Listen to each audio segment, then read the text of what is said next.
Et enfin, on ne m'entendra jamais menacer qui que ce soit. Alors j'imagine qu'on parle de ce que j'ai pu dire par rapport à Anouchka ou par rapport à mes collègues sur le plateau. Vous avez entendu, je vous l'ai dit, ces derniers jours, Anouchka a un petit peu pété un câble. Elle a fait des stories, etc. Et je n'ai pas été irrespectueux envers Anouchka. Je n'ai pas été irrespectueux, j'ai commenté sa prestation, j'ai commenté son travail et je n'ai jamais commenté sa vie privée. Bon, j'ai fait une petite blague en disant que je l'avais friendzone. C'est de la taquinerie. J'ai eu Anouchka au téléphone 2 ou 3 fois ces derniers jours et on a eu des super conversations qui d'ailleurs ne touchaient quasiment pas à toutes ces histoires. Elle a compris que voilà, je le pensais et que je la provoquais là-dessus et que libre à elle de faire un petit peu autre chose et elle a compris que je n'étais pas le seul à le dire. Eh bien, Anouchka m'a envoyé un message aujourd'hui sur WhatsApp et j'ai l'impression que elle arrête Aja. Ça s'est soldé par un blocage, c'est-à-dire que à peine après avoir envoyé le message, elle m'a bloqué. En fait, je pense vraiment que Anouchka a été extrêmement touchée de réaliser que cette mini-pique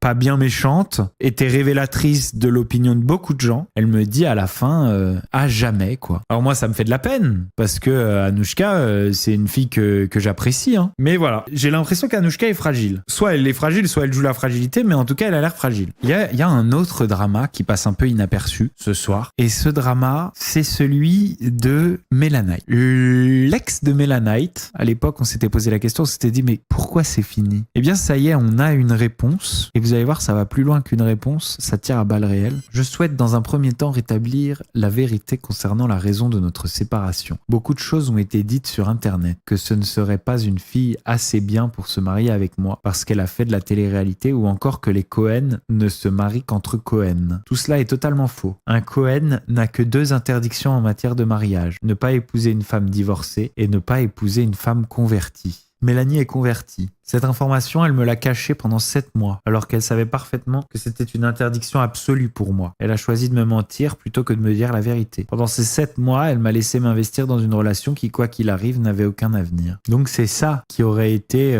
le grand problème qui les empêchait de pouvoir voir un avenir ensemble. En fait, Melanite aurait dû naître juif, et non le devenir. Le bon côté de cette histoire, c'est que ça va faire des économies à Melanite.